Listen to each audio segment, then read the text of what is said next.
All right, so big O notation, if we had to define what it is a computer science term to describe the performance or complexity of an algorithm. And there are two things that are used. There is time complexity. How long does it literally take to complete? But then the more interesting part, the space complexity. How does the time complexity or the overall complexity of the algorithm change due to the amount of data that the algorithm needs to go through? Are you recording this? Yeah.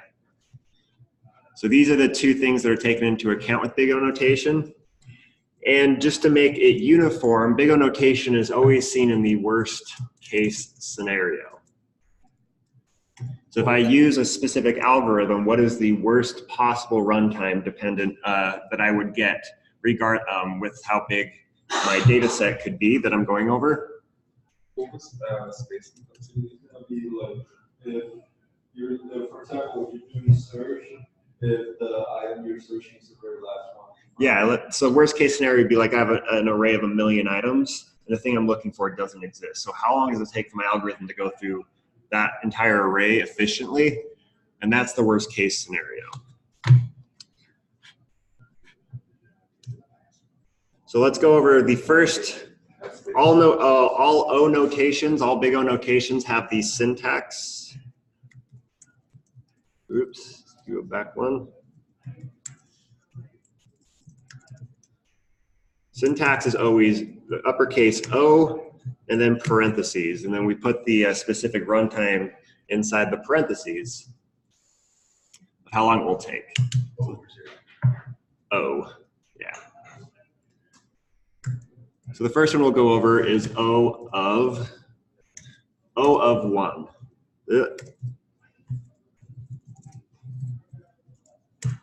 This is known as, I actually don't know the actual name of it. This is an algorithm that will always execute in the same time, regardless of the size. Same time execution, regardless of size. Did you say regardless of space complexity?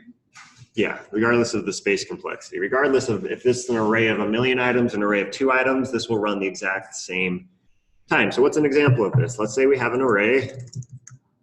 Oh, I need a JavaScript file. My bad.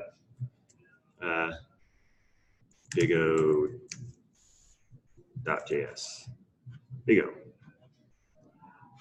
So for this first one, if we had an array with any amount of items in it, doesn't matter, this would be a function with the O notation of 1.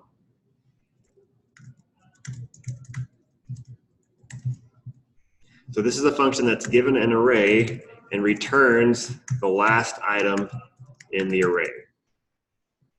Regardless if my array has 1 million items or 10 items, asking it to return the last item is always just one operation. So this function, regardless again of data size, will always take one iteration to complete. Does that make sense? So that would be saying an O of 1.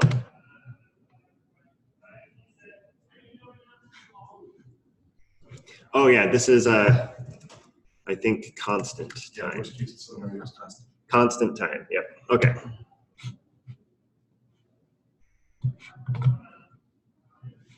Great.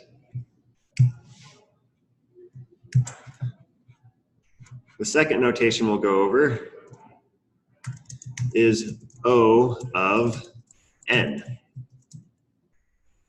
This is linear time.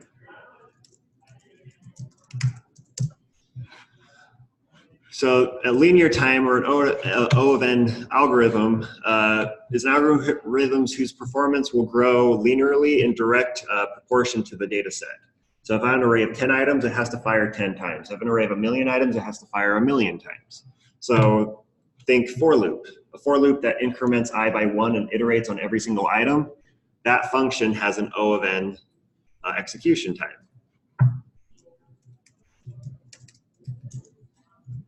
O of n. linear time.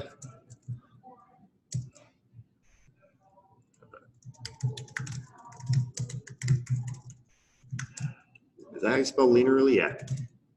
And in direct proportion to the size of the input data. So again, const array equals 8 numbers. We have a function that says iterate array.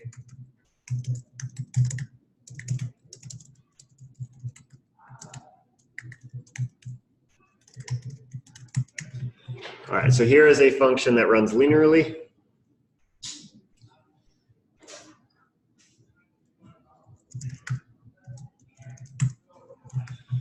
And it shows as this data set increases, the runtime of this increases. Actually, I want to see if they have a chart here I can show you.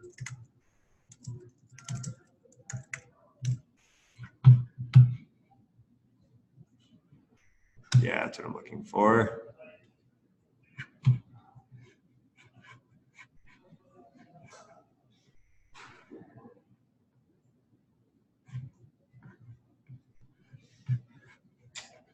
Close. Here we go. Here's a good one.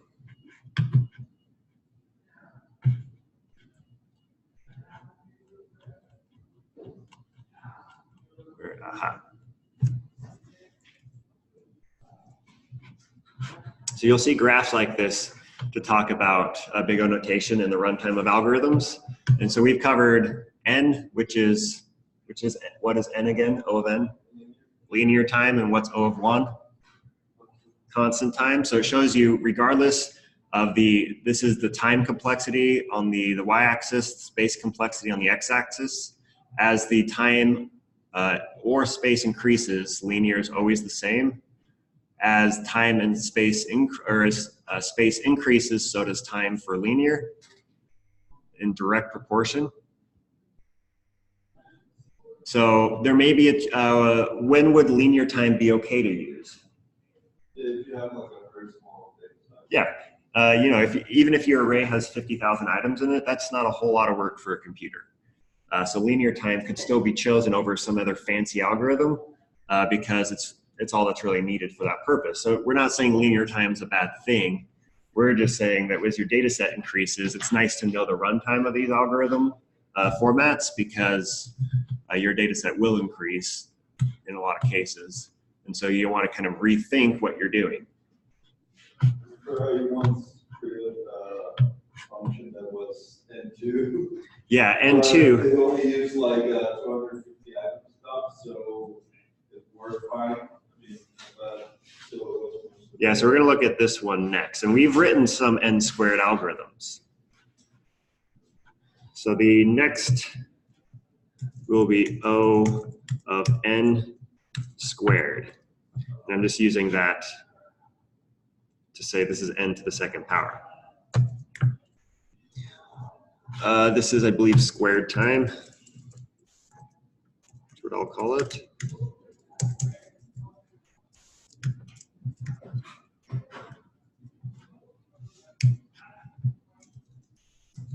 Each time you run is the time it takes doubles? Yes. Yeah, so the performance is directly proportional to the square of the size of the input data set. Directly, so not that it increases, but it's directly proportional to the data set size squared. So if I have 1,000,000 items, 1,000,000 squared is the runtime. So this is something like, again, I just have any sized array.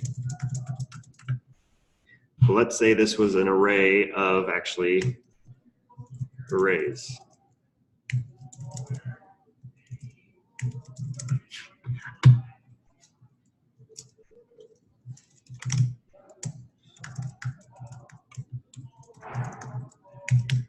So I'd have my first for loop.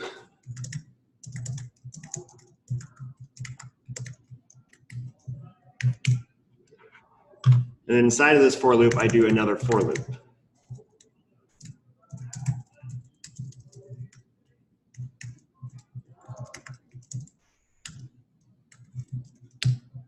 This is an n squared operation because for each item, we then iterate again for each item, causing this n squared effect. Even though the data set is a set of 3, for every item, we're then iterating 3 more times. So 3 times 3, or 3 squared. So as you can see in the graph, this is okay in some operations, but awful runtime. If your data set is huge, this is a lot. You're squaring the effect. Now, what if I had another for loop in here? Could we imagine what this would be? O squared versus O cubed to the third. And so this is something nice to think about. If you're working with a lot of data sets, knowing what JavaScript methods are doing loops for you, like let's say you do a for loop, and inside of that for loop, you're doing an index of, and then a map, you're nesting loops inside of loops, creating a squared O notation algorithm. But again, for small data sets, it's not that big of a problem. This is still super quick and would make no effect on our program.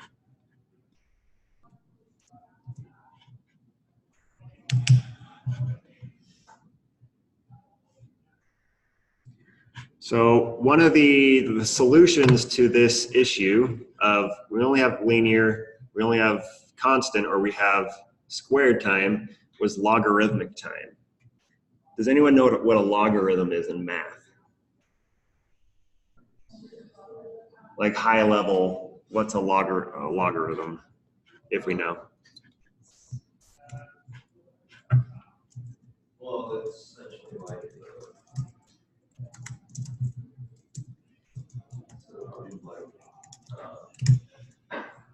a power E.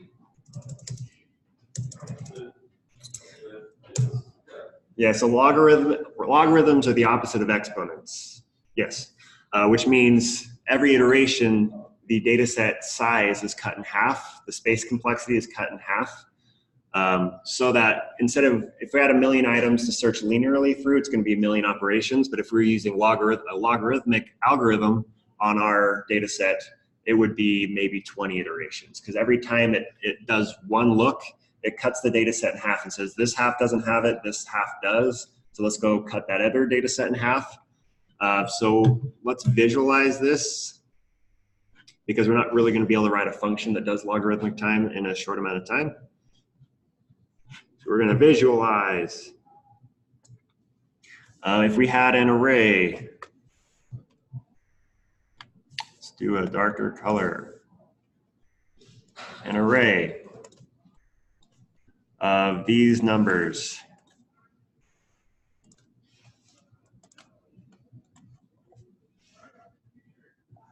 I'm just writing random numbers, no rhyme or reason.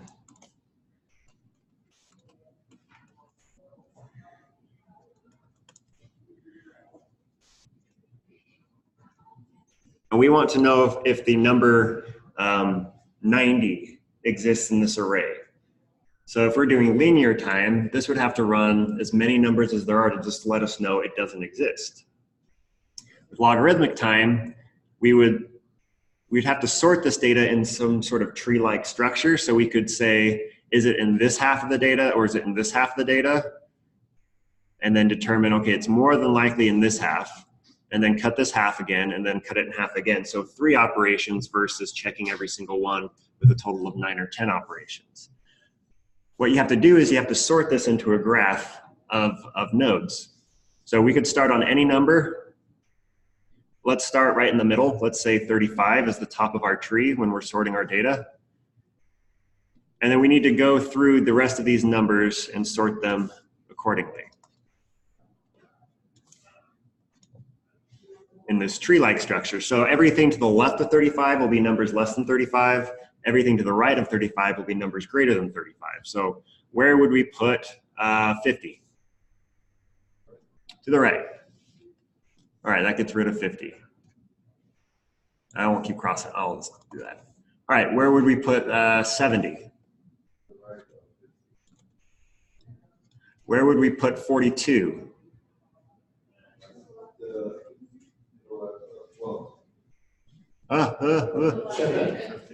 Okay, to the left of 50. Where would I put 15? Okay, and I'm gonna expand this out because we're gonna run out of space pretty quick. So this is a binary tree. It is. Binary tree, search tree. So 15 would be over here. What about 10? Left. What about 70? Oh, we already did 70. 72. Oh, right. I didn't get the direction. Where would we put 60?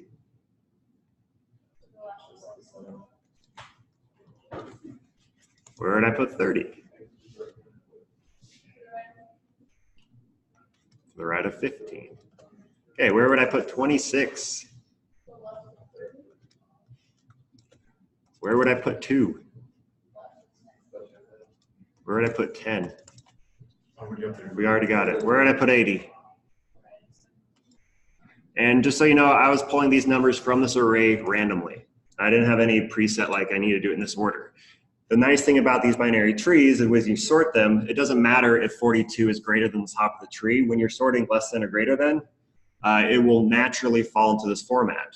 To where it is now, look, it is sorted from least to greatest. We have 2, 10, 15, 26, 30, 35, 42, 50, 60, 70, 72, 80. The tree is sorted. So we have made a binary tree, which is a very common logarithmic algorithm, or has the ability to write logarithmic algorithms for us. So it has an O of log n, logarithmic to the n power. How does this work? Let's say the number we're looking for is 42. The first part of our algorithm would check 35 and say, is 42 less than or greater than 35? It's greater than, so disregard this half of the tree. Then check 50. Is 42 greater than or less than 50? It's less. So we check here, and we found it in 3 iterations versus linear time having to check 1, 2, 3, 4, 5, 6, 7 times to find the right number.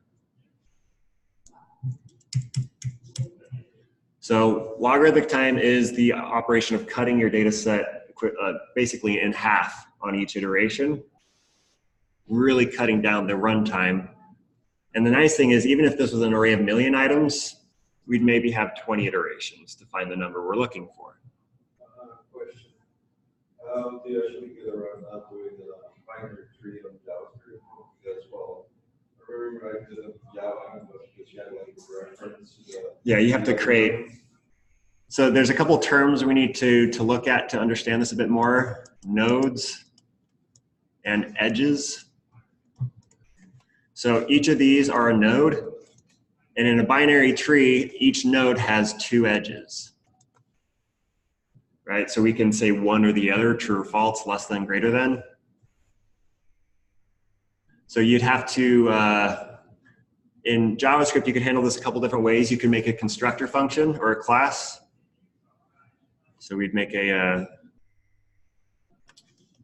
function called node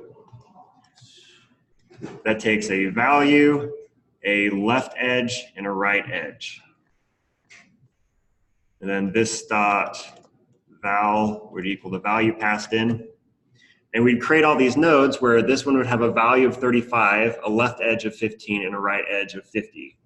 And then this node, when it's created, would have a value of 15, a left edge of 10, and a right edge of 30.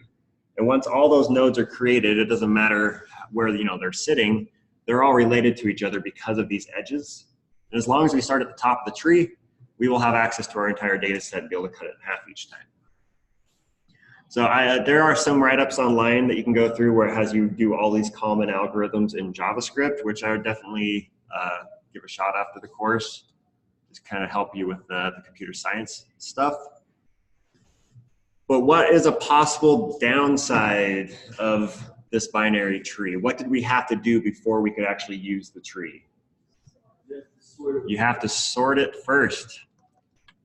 And the most common algorithm for that is a tree sort, which is another algorithm that takes an array like this and creates the nodes and the edges to make the binary tree, just so you can then get your tree to find the item you're looking for. So while logarithmic time is super important and why it's really useful, or it is really useful, if you have a small data set, having to sort and then search may be more than just doing a linear search right out the gate. Because you're going to have to linearly go over this to sort it before you can logarithmically find it. Cool?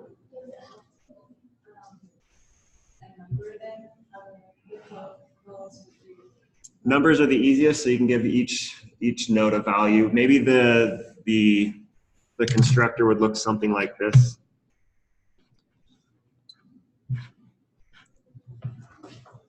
Function node takes a value, or takes data, a value, a left edge, and a right edge.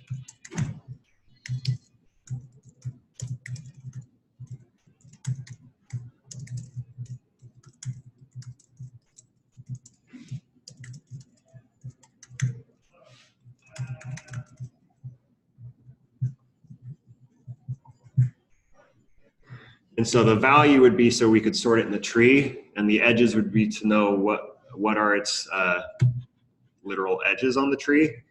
But this .data could be what that node actually stores. That way it's still sorted. It's nice if the value is a part of the data, because then you're finding the rest of the data along with the value. But numbers are the easiest way to visualize this. There are many other logarithmic algorithms to help you do this. Binary was just one of the first, and like people's minds were blown when it came out. I remember my dad saying when he was in college in the 70s, it was all about binary time. It was so cool. But there are other things now. And sometimes you don't want to even have to search your tree before you know it exists. So there's other algorithms to do that. When we're talking algorithms, what is an algorithm? It's a function that does operations. So you write plenty of algorithms. Every time you code, you're writing them. But there are some that have been created that work so well, they're like, remember this, know how it works.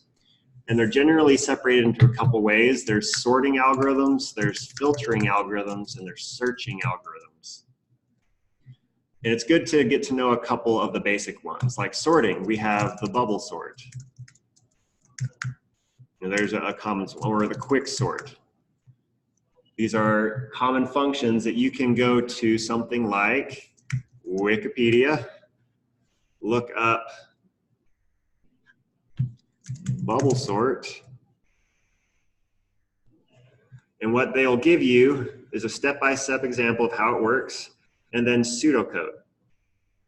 Now it is pseudocode because it needs to apply to any language, but you do a couple of these, you can recreate this in JavaScript without too much problem. Or you can do all these with JavaScript. So we're seeing, like for a bubble sort, we have a for loop and a repeat, which would probably mean put a while loop on the outside, a for loop on the inside. There's also an app. I want to see if it still exists because I really like it. I think it's just called Algorithms. Yeah, there's an app, I think it's for iOS too. I have it on Android, but it's called Algorithms Explained and Animated. And it'll let you, it gives you a data set and you can click step by step to watch the algorithm work, you know, iteration by iteration, and really visualize what's happening. And it has all the common ones on there. They have like 40 different algorithms on there you can step through.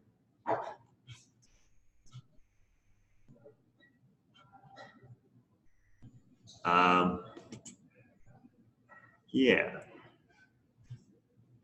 So if you were to take a computer science course, this is a lot of stuff they're covering. It's like know the fundamentals. The fundamentals to a computer science person is these sorting, filtering, searching, these different algorithms along with the scientific notation of how to explain it to another human being and knowing how it works under the hood.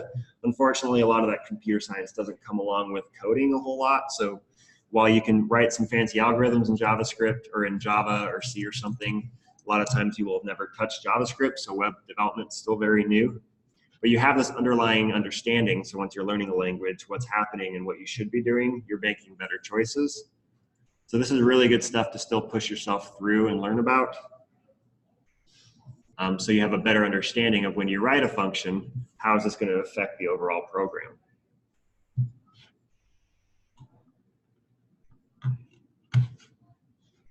Any questions? This is meant to be high-level overview to kind of demystify the words a bit.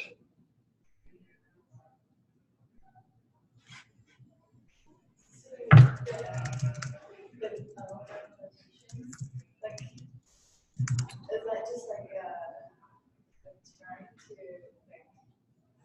represent what Yeah, the it's, other types? Because we're not really seeing that notation in the function.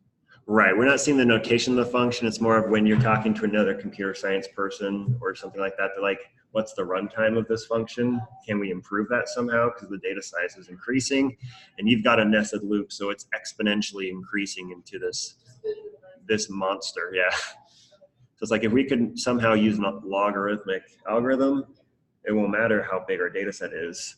The curve kind of slowly stops and does way better than linear time. Now there's a lot more to this. You'll see a lot of times like, oh, where's the, well, let me write the notation for logarithmic. So logarithmic is O log of n. There are other ones you'll see things like O n log n. There's how many times this logarithmic function is running. And when you're on something like code signal, a lot of the, if we can find one, a lot of the algorithms ask to stay under a specific runtime. Let's just pick a random one and hope for it.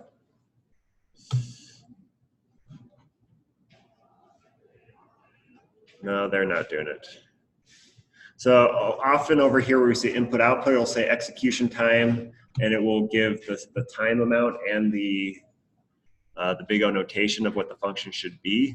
So even if you solve the function but the runtime is too long, you're using the wrong type of algorithm, code signal will shut you down and say, yeah, you passed all the cases, but you went over your allotted runtime.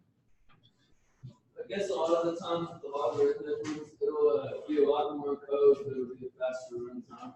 Right. Yeah, and it's a data set that exists all on its own. Like binary trees are something that they're not just created on the fly.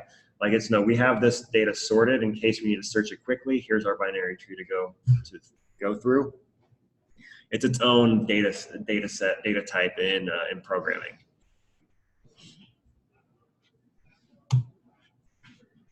Look at all the graphs. Everyone trying to explain it. Big O notation simplified. 1 log n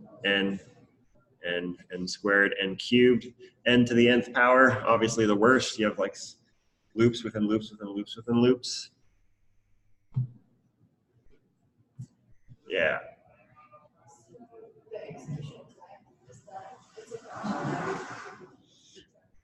The execution time along with the amount of data it has to go through. They're coupled. And it's funny to see like logarithmic time, look how much time it takes to run on this size of data set versus n to the nth power. So really having 5 or 6 nested loops, while I've never seen a reason for it, in this case may be faster than even logarithmic time.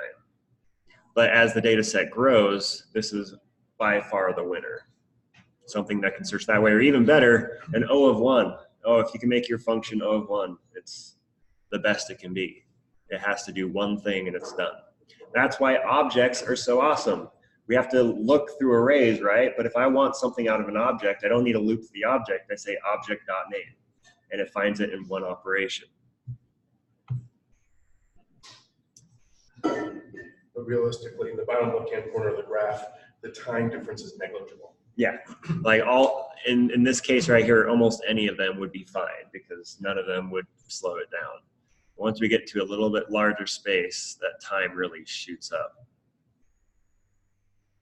I guess that's why hardcore back-end programmers still kind of prefer stuff like Java or more object oriented. Yeah. Yeah. And that's why the JavaScript's been coming out with more things to make it more. Yeah, and you'll hear of other data types in computer programming. Ones you want to look at is like hash tables. Hash tables are so popular because of their O of 1 typical operation. Usually they're O of 1. You can think of a hash table similar to an object where all the keys are IDs. They're all unique values. So your hash table may have millions of things in there.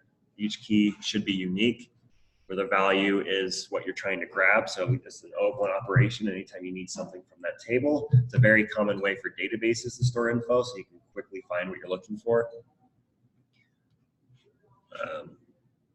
Yeah, so it's going to take you a lot of reading and time to really consume this stuff, especially just practice writing the popular algorithms. Know how to write something like a depth first search and a breadth first search. These are very common searching algorithms that will be brought up sometimes in tech interviews. You know, can you write a depth first search, or what is a depth first search and what is its purpose? What is its runtime? So you don't know what those are? Great, we'll go to a depth first search algorithm. It is a tree-like structure, just like a binary tree, but a couple different edges and paths. Geeks for Geeks is a good site for this. They're good at explaining it and then giving you C++ code, Java code, Python code. Python's the closest you'll get to a JavaScript as far as readability.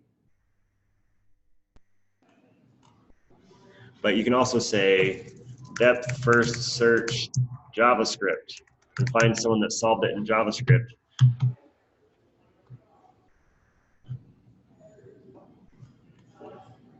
So here's the JavaScript to do a depth first search. Here's your binary search tree.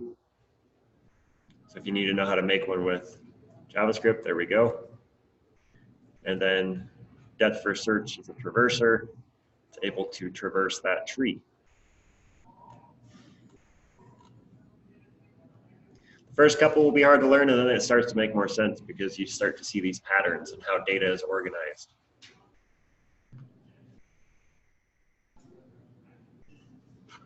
Cool.